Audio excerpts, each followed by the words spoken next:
ಸ್ನೇಹಿತರೆ, ಮೀಡಿಯಾ ಮಾಸ್ಟರ್ಸ್ಗೆ ಸ್ವಾಗತ, ಸುಸ್ವಾಗತ. ಗೆಳೆಯರೆ, ಮಧ್ಯಪ್ರಾಚ್ಯದ ಸಮಸ್ಯೆ ಇನ್ನಷ್ಟು ಉಲ್ಬಣ ಆಗುವ ಲಕ್ಷಣಗಳು ಕಾಣ್ತಾ ಇವೆ. ಅಮೆರಿಕ ತನ್ನ ಯುದ್ಧ ವಿಮಾನಗಳನ್ನು ಸಿದ್ಧ ಮಾಡಿಟ್ಟುಕೊಂಡಿರುವುದಲ್ಲದೆ ಯಾವೆಲ್ಲ ಪ್ರದೇಶಗಳ ಮೇಲೆ ದಾಳಿ ಮಾಡಬೇಕು, ಯಾವೆಲ್ಲ ಆಯಿಲ್ ರಿಫೈನರಿಗಳನ್ನು ಗುರಿ ಮಾಡ್ಕೋಬೇಕು, ಯುದ್ಧ ಶುರುವಾದರೆ ಯಾವ ಸೇನೆಯನ್ನ ಟಾರ್ಗೆಟ್ ಮಾಡಬೇಕು ಅಂತ ಬ್ಲೂ ಪ್ರಿಂಟ್ ಅನ್ನು ಸಿದ್ಧ ಮಾಡಿಕೊಂಡಿದೆ. ಅಷ್ಟೇ ಅಲ್ಲ, ನ್ಯೂಕ್ಲಿಯರ್ ಟಾಕ್ಸ್ ಯಶಸ್ವಿ ಆಗದೇ ಇದ್ರೆ ಯುದ್ಧ ನಿಶ್ಚಿತ ಅಂತ ಅಮೆರಿಕದ ಉಪಾಧ್ಯಕ್ಷರು ಹೇಳ್ತಾ ಇದ್ದಾರೆ. ಅಲ್ಲಿ ಮಾತುಕತೆ ಯಶಸ್ವಿ ಆಗೋದಿಲ್ಲ, ಯುದ್ಧವನ್ನು ತಪ್ಪಿಸೋದಕ್ಕೆ ಸಾಧ್ಯ ಆಗೋದಿಲ್ಲ ಅಂತ ರಕ್ಷಣಾ ತಜ್ಞರು ಹೇಳ್ತಾ ಇದ್ದಾರೆ. ಇನ್ನು ಚೈನಾ ದೊಡ್ಡ ಪ್ರಮಾಣದಲ್ಲಿ ಇರಾನಿಗೆ ಆಯುಧಗಳನ್ನು ಕೊಡ್ತಾ ಇದೆ. ಅವರಿಗೆ ಬೇಕಾದ ಸ್ಯಾಟಲೈಟ್ ನೆರವನ್ನು ಕೂಡ ಚೈನಾ ಕೊಡ್ತಾ ಇದೆ. ಸೊ ಇಲ್ಲಿ ಅಕಸ್ಮಾತ್ ಯುದ್ಧ ಅನ್ನೋದು ಶುರು ಆಗಿಬಿಟ್ರೆ ಏನೆಲ್ಲ ಆಗುತ್ತೆ? ಅಲ್ಲಿ ರೆಜಿಮ್ ಚೇಂಜ್ ಆಗುತ್ತಾ? ಇರಾನ್ನಲ್ಲಿ ಇಸ್ಲಾಮಿಕ್ ರಿಪಬ್ಲಿಕ್ ಅಂತ್ಯ ಆಗಿ ಪ್ರಜಾಪ್ರಭುತ್ವನೇ ಬರುತ್ತಾ? ಅಥವಾ ಖಮೇನಿಯ ನಾಯಕತ್ವ ಮಾತ್ರ ಬದಲಾಗಿ ಅದೇ ಥರದ ಆಡಳಿತ ಅಲ್ಲಿ ಮುಂದುವರಿಯುತ್ತಾ ಅನ್ನೋ ಬಗ್ಗೆ ಮಧ್ಯಪ್ರಾಚ್ಯದ ತಜ್ಞರು ಒಂದಷ್ಟು ಮಾಹಿತಿಯನ್ನು ಹಂಚಿಕೊಂಡಿದ್ದಾರೆ. ಹಾಗಾದರೆ ಏನಾಗಲಿದೆ ಅಲ್ಲಿ? ಬನ್ನಿ ನೋಡೋಣ.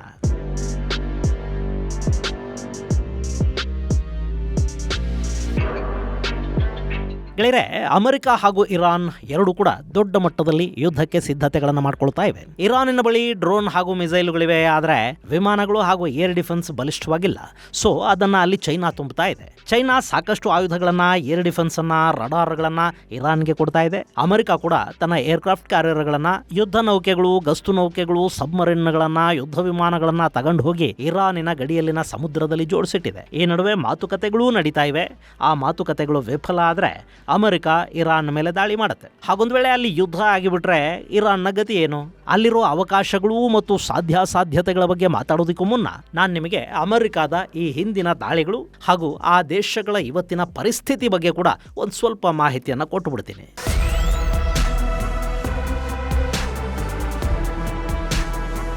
ಗೆಳೆಯರೆ, ಅಮೆರಿಕ ಈ ಹಿಂದೆ ಮಧ್ಯಪ್ರಾಚ್ಯ ಮತ್ತು ಅರಬ್ ಜಗತ್ತಿನ ಸಾಕಷ್ಟು ದೇಶಗಳ ಮೇಲೆ ನೇರ ಹಾಗೂ ಪರೋಕ್ಷ ದಾಳಿಗಳನ್ನು ಮಾಡಿದೆ. ಲಿಬಿಯಾದಲ್ಲಿ ಗಡಾಫಿ ವಿರುದ್ಧ ಜನಾಂದೋಲನವನ್ನು ನಡೆಸೋದಕ್ಕೆ ಸಹಾಯ ಮಾಡಿದ್ದ ಅಮೆರಿಕ ಅಲ್ಲಿ ಗಡಾಫಿಯ ಸೋಲಿಗೆ, ಸಾವಿಗೆ ಕಾರಣ ಆಯಿತು. ಆದರೆ ಗಡಾಫಿ ಸಾವಿನ ನಂತರ ಅಲ್ಲಿ ಬಂದ ಸರ್ಕಾರ ಗಡಾಫಿಯಷ್ಟು ಸಮರ್ಥವಾಗಿ ಲಿಬಿಯಾನ ಆಳೋದಕ್ಕೆ ಸಾಧ್ಯ ಆಗಲಿಲ್ಲ. ಅಲ್ಲಿನ ಆಂತರಿಕ ಸಂಘರ್ಷಗಳು ಇವತ್ತಿಗೂ ಮುಗಿದಿಲ್ಲ. ಇನ್ನು ಅದಕ್ಕೂ ಮುನ್ನ ಅಂದರೆ 2003ರಲ್ಲಿ ಅಮೆರಿಕ ಇರಾಕ್ ಮೇಲೆ ದಾಳಿ ಮಾಡಿತು. ಅವತ್ತು ಸದ್ದಾಂ ಹುಸೇನ್ ವಿರುದ್ಧ ಕಾರ್ಯಾಚರಣೆಗೆ ಇಳಿದ ಅಮೆರಿಕ ಇರಾಕ್ನಲ್ಲಿ ಸದ್ದಾಂನನ್ನ ಪದಚ್ಯುತಗೊಳಿಸಿತು. ಆದರೆ ಇರಾಕ್ನ ಆಡಳಿತದಲ್ಲಿ ಸ್ಥಿರತೆಯನ್ನು ತರುವುದರಲ್ಲಿ ಅಮೆರಿಕ ಸೋತು ಹೋಯಿತು. ಇವತ್ತು ಇರಾಕ್ ಅನ್ನೋ ದೇಶದ ಪ್ರಧಾನಿ ಯಾರು, ಅಧ್ಯಕ್ಷ ಯಾರು ಅಂತ ಕೇಳಿದರೆ ತಕ್ಷಣಕ್ಕೆ ನೆನಪು ಕೂಡ ಆಗೋದಿಲ್ಲ. ಅಷ್ಟರ ಮಟ್ಟಿಗೆ ಅಲ್ಲಿನ ಸರ್ಕಾರ ನಿಷ್ಕ್ರಿಯ ಆಗಿ ಅಮೆರಿಕದ ಮಾತು ಕೇಳ್ತಾ ಕೂತಿದೆ. ಇನ್ನು ಇತ್ತೀಚೆಗೆ ಸಿರಿಯಾದಲ್ಲಿ ಅಲ್ ಬಶರ್ ಸರ್ಕಾರ ಬೀಳೋ ಹಾಗೆ ಮಾಡಿದ್ದ ಅಮೆರಿಕ ಅಲ್ಲಿಗೆ ಅಲ್ ಖೈದಾದ ಮಾಜಿ ಭಯೋತ್ಪಾದಕ ಅಹ್ಮದ್ ಅಲ್ ಶರಾನನ್ನ ತಂದು ಕೂರಿಸಿದೆ. ಹಾಗಂದ ಮಾತ್ರಕ್ಕೆ ಅಲ್ಲಿ ಎಲ್ಲ ಸರಿಯಾಗಿದೆ ಅಂತ ಹೇಳೋದಕ್ಕೂ ಸಾಧ್ಯ ಇಲ್ಲ. ಸಿರಿಯಾ ಆಂತರಿಕ ಬೇಗುದಿಯಲ್ಲಿ ನರಳುತ್ತಾ ಇದೆ. ಐಸಿಸ್ನಂಥ ಉಗ್ರ ಸಂಘಟನೆಗಳ ಪ್ರಭಾವ ಮತ್ತು ಕಾಟ ಅಲ್ಲಿ ದಿನೇ ದಿನೇ ಹೆಚ್ಚಾಗ್ತಾ ಹೋಗ್ತಾ ಇದೆ. ಇನ್ನು ಆಫ್ಘನಿಸ್ತಾನದಲ್ಲಿ ತಾಲಿಬಾನ್ನನ್ನ ತೆಗೆದು ಮತ್ತೆ ತಾಲಿಬಾನಿಗಳ ಕೈಗೆ ಅಧಿಕಾರವನ್ನು ಅಮೆರಿಕ ಕೊಟ್ಟಿದೆ. ಇದೆಲ್ಲವನ್ನು ನೋಡ್ತಾ ಇದ್ರೆ ಅಮೆರಿಕ ಯಾವುದೇ ದೇಶದ ಮೇಲೆ ದಾಳಿ ಮಾಡಿ ಅಲ್ಲಿನ ಸರ್ಕಾರವನ್ನು ಬದಲಿಸುವ ಕೆಲಸವನ್ನು ಮಾಡಬಹುದೇ ಹೊರತು ಆ ನಂತರ ಆ ದೇಶದ ಆಗು ಹೋಗುಗಳ ಬಗ್ಗೆ ಅಮೆರಿಕ ಹೆಚ್ಚು ಗಮನ ಕೊಡೋದಕ್ಕೆ ಹೋಗೋದಿಲ್ಲ. ಮತ್ತು ಜನ ಕೂಡ ಅಮೆರಿಕ ಕೂಡಿಸಿದ ಸರ್ಕಾರಗಳನ್ನು ಸುಲಭವಾಗಿ ಒಪ್ಪೋದು ಇಲ್ಲ. ಅಲ್ಲಿ ಅರಾಜಕತೆ ಶುರುವಾಗ್ತಾ ಹೋಗುತ್ತೆ ಅನ್ನೋದು ಇಲ್ಲಿ ನಮಗೆ ಎದ್ದು ಕಾಣ್ತಾ ಇದೆ. ಈಗ ಇರಾನ್ ವಿಷಯದಲ್ಲಿ ಕೂಡ ಅದೇ ಆದರೆ ಆಶ್ಚರ್ಯ ಪಡಬೇಕಿಲ್ಲ. ಒಂದು ವೇಳೆ ಇರಾನ್ ಮೇಲೆ ಅಮೆರಿಕ ದಾಳಿ ಮಾಡಿದ್ದೇ ಆದರೆ ಅಲ್ಲಿ ಸಾಕಷ್ಟು ಬದಲಾವಣೆಗಳಾಗಬಹುದು. ಅದರಲ್ಲೂ ಅಮೆರಿಕ ಬಯಸಿದಂತೆ ರೆಜಿಮ್ ಚೇಂಜ್ ಆಗುವ ಸಾಧ್ಯತೆಗಳಲ್ಲಿರುತ್ತವೆ. ಅಲ್ಲಿನ ಆಡಳಿತವನ್ನೇ ಕಿತ್ತೆಸೀಬೇಕು ಅಂದರೆ ಅಮೆರಿಕ ಅಲ್ಲಿ ದೊಡ್ಡ ಪ್ರಮಾಣದ ದಾಳಿಗಳನ್ನೇ ಮಾಡಬೇಕು ಅಂತ ಕೂಡ ಏನಿಲ್ಲ. ಲಿಮಿಟೆಡ್ ಸ್ಟ್ರೈಕ್ಸ್ ಅನ್ನು ಕೂಡ ಅಮೆರಿಕ ಮಾಡಬಹುದು. ಆದರೆ ಆ ದಾಳಿಗಳು ಸರ್ವೋಚ್ಚ ನಾಯಕ, ಸೇನಾ ಮುಖ್ಯಸ್ಥ, IRGCಯ ನಾಯಕ, ಹೀಗೆ ಅಲ್ಲಿ ಯಾರೆಲ್ಲ ಪ್ರಮುಖ ಮತ್ತು ಪ್ರಭಾವಿಗಳಿದ್ದಾರೆ ಅವರನ್ನು ಕೊಂದು ಹಾಕಬೇಕು ಅಥವಾ ದೇಶ ಬಿಟ್ಟು ಓಡಿ ಹೋಗೋ ಹಾಗೆ ಮಾಡಬೇಕು. ಜೊತೆಗೆ ಅಲ್ಲಿನ ನ್ಯೂಕ್ಲಿಯರ್ ಸೈಟುಗಳು ಮತ್ತು ಮಿಸೈಲ್ ಡಿಪೋಗಳ ಮೇಲೆ ದಾಳಿಗಳಾಗಬೇಕು.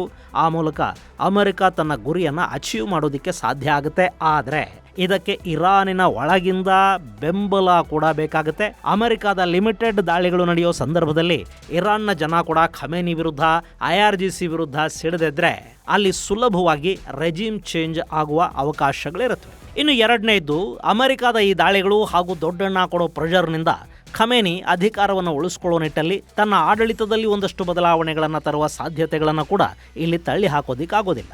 ಇಲ್ಲಿ ಖಮೇನಿ ಆಡಳಿತವೇ ಇದ್ದು ಅಲ್ಲಿ ಆಗಬೇಕಾದ ಬದಲಾವಣೆಗಳೇನು ಅನ್ನೋದನ್ನು ನಾವು ನೋಡೋದಾದ್ರೆ, ಮೊದಲಿಗೆ ಇರಾನ್ ಸಂಪೂರ್ಣವಾಗಿ ಅಣ್ವಸ್ತ್ರ ಪ್ರಾಜೆಕ್ಟ್ಗಳಿಂದ ದೂರ ಸರಿಬೇಕಾಗಿ ಬರಬಹುದು. ಹಾಗೆ ಮಧ್ಯಪ್ರಾಚ್ಯದಲ್ಲಿ ಸೌದಿ, ಇಸ್ರೇಲ್ ಸೇರಿದ ಹಾಗೆ ಅಮೆರಿಕದ ಮಿತ್ರ ದೇಶಗಳಿಗೆ ಕಾಟ ಕೊಡೋದಕ್ಕೆ ಇರಾನ್ ಮಾಡಿಕೊಂಡಿರೋ ಪ್ರಾಕ್ಸಿಗಳಿವೆ ನೋಡಿ, ಅವುಗಳಿಗೆ ಕೊಡ್ತಾ ಇರುವ ನೆರವನ್ನ ಇರಾನ್ ನಿಲ್ಲಿಸಬೇಕಾಗಿ ಬರಬಹುದು. ಇದರ ಜೊತೆ ಇರಾನ್ನಲ್ಲಿ ಈಗಿರುವ ಕಟ್ಟರ್ ಇಸ್ಲಾಮಿಕ್ ನಿಯಮ ನಿಬಂಧನೆಗಳನ್ನ ಖಮೇನಿ ಬದಲಿಸಬೇಕಾದ ಅನಿವಾರ್ಯತೆಗೆ ಬೀಳಬಹುದು. ಇಲ್ಲಿ ಖಮೇನಿ ಅಧಿಕಾರವನ್ನು ಉಳಿಸ್ಕೋಬೇಕಾದ್ರೆ ಕೆಲ ತ್ಯಾಗಗಳಿಗೆ ಅವರು ಸಿದ್ಧ ಆಗಬೇಕಾಗತ್ತೆ. ಇವು ಅಮೆರಿಕ ಬಯಸಿದಂತೆ ಆಗುವ ಬದಲಾವಣೆಗಳು. ಆದರೆ ಇಲ್ಲಿ ಮತ್ತೊಂದು ಸಾಧ್ಯತೆ ಇದೆ, ಅದು ಇರಾನ್ನ ಆಡಳಿತವನ್ನ IRGC ತನ್ನ ತೆಕ್ಕೆಗೆ ತೆಗೆದುಕೊಂಡು ಇರಾನ್ನಲ್ಲಿ ಮಿಲಿಟರಿ ಆಡಳಿತವನ್ನ ಹೇರುವ ಅವಕಾಶಗಳು. ಗೆಳೆಯರೆ, ಅಮೆರಿಕ ಈಗ ಮಾಡ್ತಾ ಇರೋ ಪ್ರಯತ್ನಗಳಿಂದ ಇರಾನ್ನಲ್ಲಿ ಖಮೇನಿ ಆಡಳಿತ ಕೊನೆಗೊಳ್ಳಬಹುದು.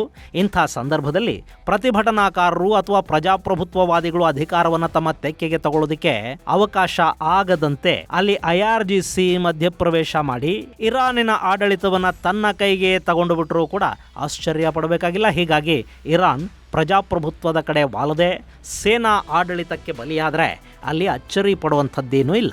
ಇದರ ಜೊತೆ ಇಲ್ಲಿ ಇನ್ನೂ ಒಂದು ಸಾಧ್ಯತೆಯನ್ನು ಕೂಡ ಅಲ್ಲಗೆಳೆಯೋದಕ್ಕಾಗೋದಿಲ್ಲ.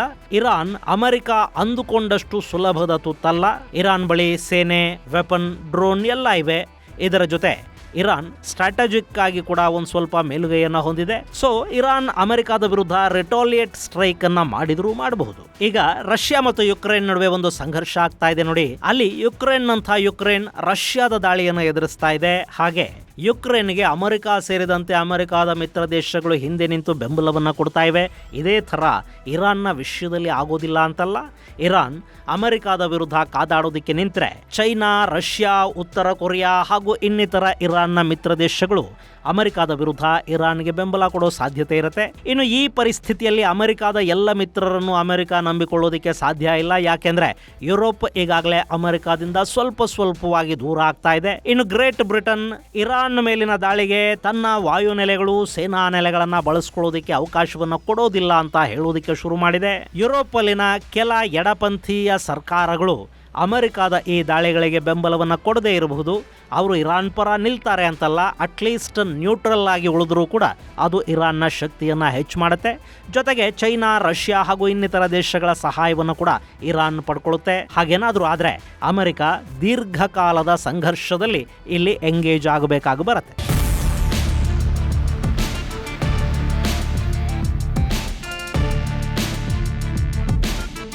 ಇನ್ನು ಇದೆಲ್ಲದಕ್ಕಿಂತ ದೊಡ್ಡ ಸಮಸ್ಯೆ ಅಂದ್ರೆ ಈ ಸಂಘರ್ಷ ಹೆಚ್ಚು ದಿನಗಳ ಕಾಲ ನಡೆದ್ರೆ ಅದು ಅಂತಾರಾಷ್ಟ್ರೀಯ ತೈಲ ಸರಬರಾಜಿನ ಮೇಲೆ ಪರಿಣಾಮ ಬೀರುವ ಸಾಧ್ಯತೆಗಳಿರುತ್ತವೆ. ಹಾಗೇನಾದ್ರೂ ಆದ್ರೆ ಹಾರ್ಮೋಸ್ ಜಲಸಂಧಿಯಲ್ಲಿನ ವ್ಯಾಪಾರ ವ್ಯವಹಾರಗಳು ನಿಂತು ಹೋಗುತ್ತವೆ. ಇದು ಜಗತ್ತನ್ನ ತೈಲ ಅಭಾವಕ್ಕೆ ದೂಡಿದ್ರೆ ಅಚ್ಚರಿ ಪಡಬೇಕಿಲ್ಲ. ಹಾಗೇನೆ ಈ ಗಲ್ಫ್ ಆಫ್ ಹಾರ್ಮೋಸ್ ನ ಸಂಘರ್ಷ ಇದಾಗಿದ್ದು ಇದು ಜಾಗತಿಕವಾಗಿ ನೌಕಾಯುದ್ಧಕ್ಕೆ ಕೂಡ ನಾಂದಿ ಹಾಡಬಹುದು. ಅಮೆರಿಕದ ವಿರುದ್ಧ ಇರಾನ್ ಕೂಡ ನೌಕಾ ದಾಳಿಯ ಜೊತೆ ಸರ್ಫೇಸ್ ಟು ಸರ್ಫೇಸ್ ಮಿಸೈಲ್ಗಳನ್ನು ಬಳಸಿ ಅಮೆರಿಕನ ಕಾಡುವ ಸಾಧ್ಯತೆ ಕೂಡ ಇಲ್ಲಿ ಇರುತ್ತೆ. ಸೊ ಇದು ಪರ್ಷಿಯನ್ ಗಲ್ಫ್ ಮತ್ತು ಅರಬ್ಬಿ ಸಮುದ್ರದಲ್ಲಿ ನೌಕಾಯುದ್ಧಕ್ಕೆ ಕಾರಣ ಆಗುವ ಸಾಧ್ಯತೆಗಳು ಕಾಣ್ತಾ ಇವೆ. ಇದೆಲ್ಲ ಆಗತ್ತೆ ಅನ್ನೋದು ಇಸ್ರೇಲಿಗೆ ಕೂಡ ಗೊತ್ತಿದೆ. ಹೀಗಾಗಿ ಅವರು ಮೊಸಾದನ್ನ ಇಲ್ಲಿ ದೊಡ್ಡ ಪ್ರಮಾಣದಲ್ಲಿ ಕಣಕ್ಕಿಳಿಸ್ತಾರೆ. ಈಗಾಗಲೇ ಇರಾನ್ನ ತೆಹರಾನ್ ಸೇರಿದಂತೆ ನಾನಾ ಕಡೆಗಳಲ್ಲಿ ಸ್ಫೋಟಗಳು ಶುರುವಾಗಿವೆ. ನಿನ್ನೆ ಕೂಡ ತೆಹರಾನ್ ಸಮೀಪ ಆಯುಧಾಗಾರ ಒಂದು ಸ್ಫೋಟಗೊಂಡಿರುವ ವಿಡಿಯೋಗಳು ಬಂದಿವೆ. ಈ ಆಂತರಿಕ ದಾಳಿಗಳು ಹೀಗೆ ಮುಂದುವರ್ಕೊಂಡು ಹೋಗೋ ಸಾಧ್ಯತೆ ಕೂಡ ಇಲ್ಲಿ ಕಾಣ್ತಾ ಇದೆ. ಇದರ ಜೊತೆ ಅಲ್ಲಿ ಪ್ರತಿಭಟನೆಗಳು ಕೂಡ ಹೆಚ್ಚಾಗಿ ಪಾಕಿಸ್ತಾನದ ಗಡಿಯಲ್ಲೊಂದಷ್ಟು ಉಗ್ರ ಸಂಘಟನೆಗಳು, ಟರ್ಕಿ ಮತ್ತು ಇರಾಕ್ನ ಗಡಿಯಲ್ಲಿ ಕುರ್ದು ಪಡೆಗಳು ಇರಾನ್ ಆಡಳಿತದ ವಿರುದ್ಧ ಹೋರಾಟಕ್ಕೆ ನಿಂತರೆ ಅದನ್ನು ನಿಯಂತ್ರಿಸೋದಕ್ಕೆ ಖಮೇನಿಗೆ ಕಷ್ಟ ಆಗಬಹುದು. ಆಗ ಇರಾನ್ನಲ್ಲಿ ರೆಜಿಮ್ ಚೇಂಜ್ ಆಗುವ ಸಾಧ್ಯತೆಗಳು ದಟ್ಟವಾಗಿರುತ್ತವೆ.